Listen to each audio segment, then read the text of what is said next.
گفتگو آج کی یہ ہے کہ آئینہ قرآن میں ہماری عملی زندگی کی کیا تصویر ہے۔ آج ہم اپنے رب سے باتیں کریں گے، ہم اللہ سے سوال کریں گے، یا اللہ ہماری زندگی کا یہ پہلو کیسا ہونا چاہیے، اور اللہ ہمیں قرآن کی صورت میں بتائے گا میں تمہارا یہ پہلو ایسے چاہتا ہوں۔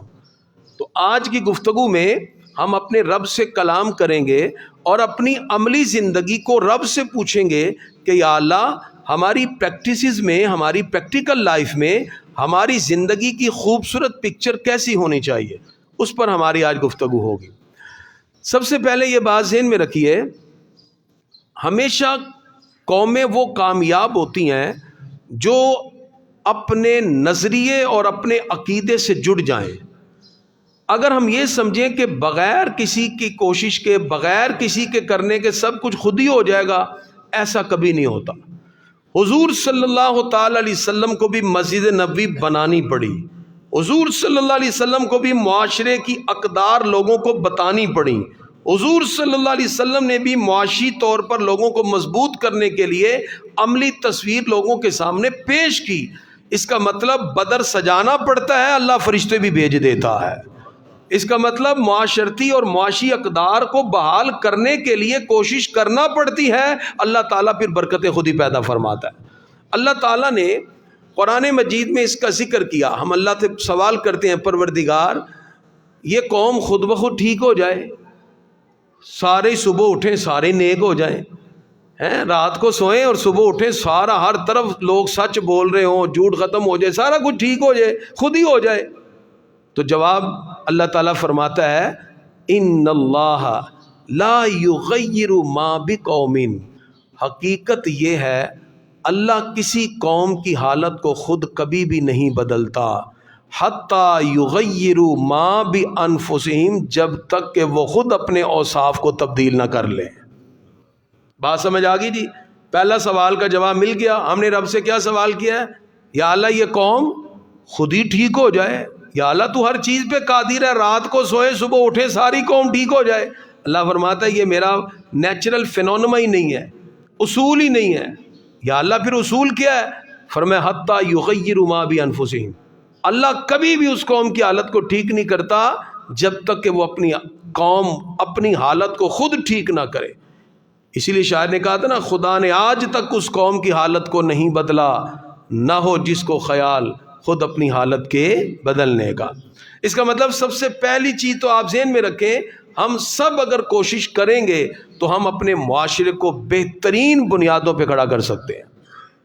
اب آئیے، ہم اگر چاہتے ہیں کہ ہم اپنی زندگی میں خوشحالی لائیں تو اس کا ہمارے پاس جو ذریعہ ہے وہ قرآن مجید ہے۔ کیا ہے جی؟ قرآن مجید، اللہ کا کلام۔ قرآن ہمیں دنیا اور آخرت کی کامیابیوں کی ایسی خوبصورت نوید سناتا ہے کہ جس پہ چل کے ہم دنیا میں بھی کامیاب اور آخرت میں بھی۔ اللہ اس کو بھی جنت بنا دے گا، اور اگلی جنت تو ویسے ہی آپ کا انتظار کر رہی ہے، بس منتقل ہی ہونا ہے۔ اس لیے اقبال نے کہا گر تمہیں خواہی مسلمان زیستن، نیست ممکن جز بقرآن زیستن۔ اگر آپ چاہتے ہیں کہ اچھی اور خوشحال زندگی گزاریں اور قرآن کے بغیر، ممکن ہی نہیں ہے۔ اقبال کہتے ہیں قرآن میں ہو غوطہ زن اے مرد مسلمان، اللہ کرے تجھ کو عطا جدت کردار۔ جب قرآن میں تو غوطہ زن ہوگا، اللہ تیرے اندر تعمیر سیرت اور کریکٹر بلڈنگ کی وہ خوبصورت چیزیں عطا فرمائے گا کہ تیرا کردار ہی سب سے بلند ہو جائے گا۔ وہ لوگ جو باہمی آپس میں لڑتے تھے صرف گھوڑا آگے بڑھانے پر، ہمارے آقا کی تربیت اور قرآن کے رموز و اسرار جب دل میں بیٹھے تو جنگ یرموک میں ایک ایک کر کے شہید ہو گیا، اور پانی نہ پیا اس لیے کہ دوسرے مسلمان بھائی نے کہا تھا مجھے پیاس لگی ہے۔ یہ پھر تصور پیدا ہوتا ہے، پھر مسلمانوں کے اندر وہ خوبصورت اللہ تعالیٰ جذبات عطا کرتا ہے کہ دنیا اور آخرت کی کامیابیاں انسان کے لیے لازم اور ممید و معاون بن جاتی ہیں۔ اب یہاں جو میں یہ جملہ کہنے لگا ہوں، سب لوگ غور کیجئے گا۔ انسان کے دو پہلو ہیں جی۔ کتنے جی؟ دو۔ ایک مادی پہلو ہے، ایک روحانی پہلو ہے۔ ٹھیک ہے جی؟ دو پہلو ہیں انسان کے، ایک مادی، دوسرا روحانی۔ ایک میٹیریلزم، دوسرا اسپرچویلٹی۔ مادیت اور روحانیت دو انسان کے پہلو ہیں. آپ جب کھاتے پیتے ہیں تو آپ کا مادی جو پہلو ہے وہ ڈیولپ ہوتا ہے. کھانے پینے سے آپ کو جسمانی غذا اور طاقت ملتی ہے. لیکن دوسرا پہلو جو روحانی ہے وہ کھانے پینے سے مضبوط نہیں ہوتا, وہ اللہ کی عبادت سے مضبوط ہوتا ہے. ٹھیک ہے جی, دو پہلو ذہن میں رکھیں.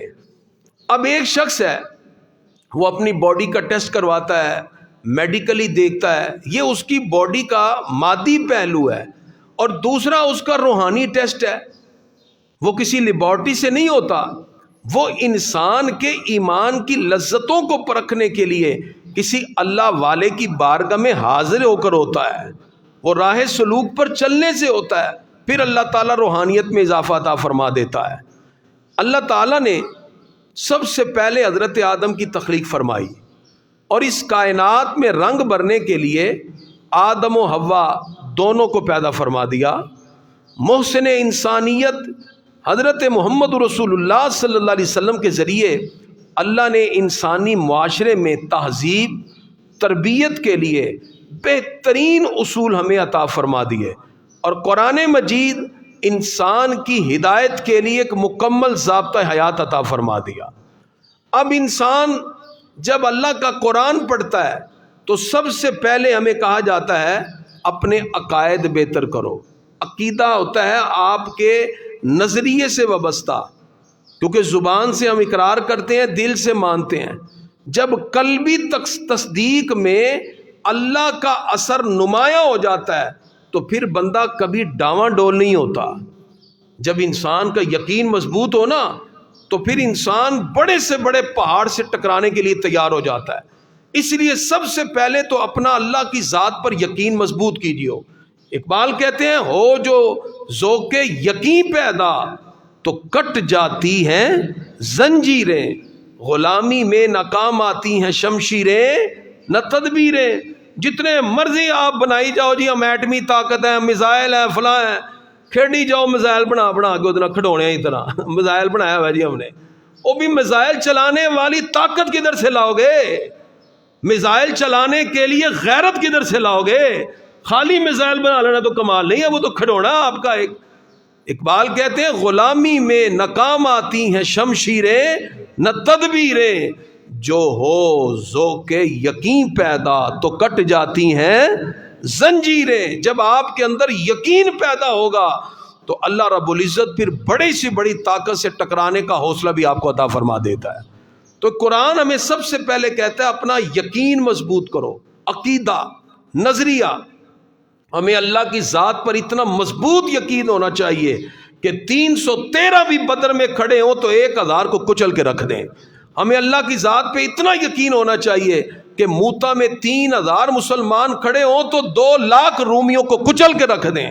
اتنا مضبوط ہمارا ایمان ہونا چاہیے. جب ایمان اور یقین مضبوط ہوگا پھر دنیا کی کوئی طاقت ہمیں نیچے کر ہی نہیں سکتی. ہمارا سب سے بڑا پرابلم یہ ہوا آج کی نوجوان نسل کو تو اللہ کی ذات پہ بھی یقین نہ رہا, نعوذ باللہ. میڈیکل پڑھنے لگے اور ایتھیسٹ بن گئے, اور فخر سے کہتے ہیں ڈارون کو ہم مانتے ہیں جی اپنا پیغمبر. I am atheist, I am not believe on Allah, یہ یونیورسٹیز میں عام نوجوان کہہ رہے ہیں, نعوذ باللہ. الہادیت. تو سب سے پہلے ہمیں قرآن نے سکھایا ہے عقیدہ, یقین.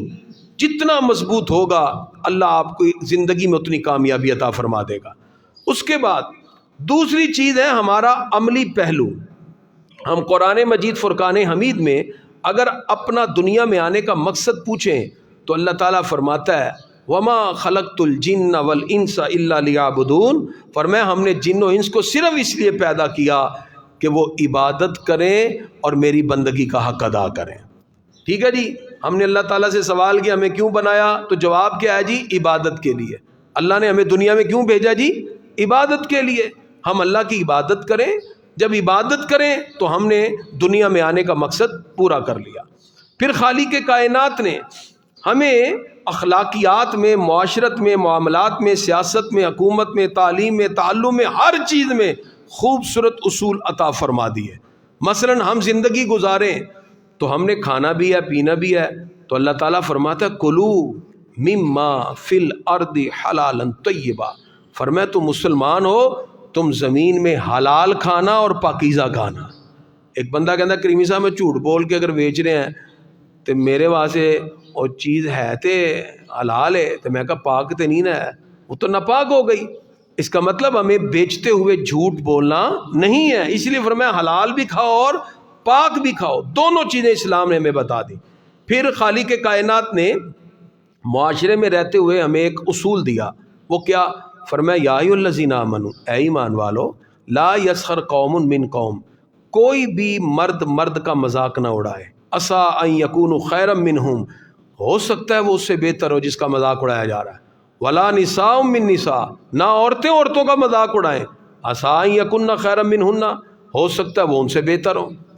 اللہ تعالیٰ نے کسی بھی مسلمان کی عزت کو اچھالنا یا مذاق اڑانے کی اجازت نہیں دی ہے، اور آج ہمارے یہاں پروگرام بنتے ہیں، اسے انٹرٹین کیا جاتا ہے، کہتے جی یہ حسب حال ہے جی، فلاں بندے کو بیروپیہ بنا کے لوگ ہنستے ہیں۔ آج کل لوگوں نے جگتے مارنے کا شدہ شروع کیا، ایک دوسرے کو وہ ہنستے ہیں، کہتے ہیں جی ہم لوگوں کو انٹرٹین کر رہے ہیں۔ اللہ فرماتا ہے کسی کا مذاق اڑانا جائز ہی نہیں ہے۔ اس کا مطلب ہم نے اسلام کے اس اصول سے بھی انحراف کر دیا۔ پھر آج لوگ معاشرے میں بعض سٹیٹس بنا کے رہتے ہیں۔ اللہ تعالیٰ فرماتا ہے یا ایھا الناس، اے لوگو، انا خلقناکم من ذکر و انثی، ہم نے آپ کو ایک مرد عورت سے بنایا ہے، وجعلناکم شعوبا، ہم نے تمہاری شاخیں بنا دی، وقبائل، اور تمہارے قبیلے بن گئے، کوئی رائی ہے، کوئی راجپوت ہے، کوئی گجر ہے۔ فرمایا یہ سب کی سب کیوں بنائے؟ لتعارفوا، صرف اس لیے بنائے تاکہ تمہاری پہچان ہو۔ اب یہ نہ ہو لوگ کہتے ہیں اسی طرح رائیاں چی کر رہے ہیں جی، اسی طرح راجپوت جو باہر جاندے ہی نہیں گئے، تو بوڑھی ہو گئی ہیں بیٹھے بیٹھے گھروں میں بیٹیاں، اور یہاں ذات برادری کے چکر میں پڑے ہیں۔ حضور صلی اللہ علیہ وسلم نے فرمایا تھا کسی کالے کو گورے پر اور گورے کو کالے پہ کوئی حیثیت نہیں، اللہ کی بارگاہ میں مقام ایک ہی ہے، اور وہ ہے تقویٰ پرہیزگاری۔ اس سے بھی اب ذرا باہر آئیے اور ان چیزوں کو بھی ذرا ختم کیجئے جو ہمیں معاشرے کے اندر کسی نہ کسی مقام پر ضرور نقصان پہنچا رہی ہیں۔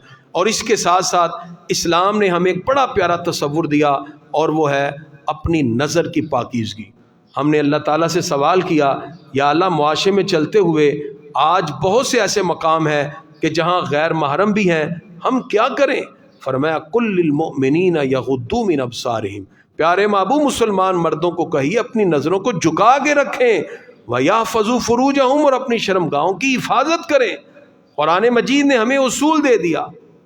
یا اللہ بیٹیوں کے بارے میں، مسلمان عورتوں کے بارے میں کیا حکم ہے؟ فرمایا قُل لِأَزْوَاجِكَ وَبَنَاتِكَ وَنِسَاءِ الْمُؤْمِنِينَ، پیارے محبوب اپنی بیویوں کو، بیٹیوں کو، مسلمان عورتوں کو کہیے کیا کریں؟ یدنین علیہن من جلابیبہن، جب گھر سے نکلیں تو چادر کا پلو اپنے اوپر ڈال کے نکلیں کہ کہیں ان کی پہچان ہو اور ان کو کوئی تکلیف نہ پہنچا سکے۔ اسلام نے خوبصورت تصور دے دیا پاکیزگی کا، جس میں نظر بھی پاک ہو، سوچ بھی پاک ہو، اور معاشرہ خود بخود ترقی کی راہوں پر گامزن ہوتا ہے۔ دعا ہے اللہ تعالیٰ کی بارگاہ میں قرآن جو ہمیں پریکٹیکل لائف کی ایک خوبصورت تصویر دیتا ہے، جس میں عقائد کی مضبوطی، اعمال کی خوبصورتی، ایک بہترین انسان بن کر ہم زندگی گزار سکیں، ہم اپنا تعلق قرآن سے جوڑیں، دنیا میں بھی کامیاب، آخرت میں بھی کامیاب۔ میرے ہاتھ میں تھا جب تک میرے مصطفیٰ کا دامن، میرے پاؤں چومتی تھی یہی گردش زمانہ، وہ معزز تھے زمانے میں مسلمان ہو کر ہم خار ہوئے تارک قرآن ہو کر۔ اللہ تعالی ہم سب کو قرآن سے اپنا تعلق مضبوط کرنے کی توفیق عطا فرمائے۔ یا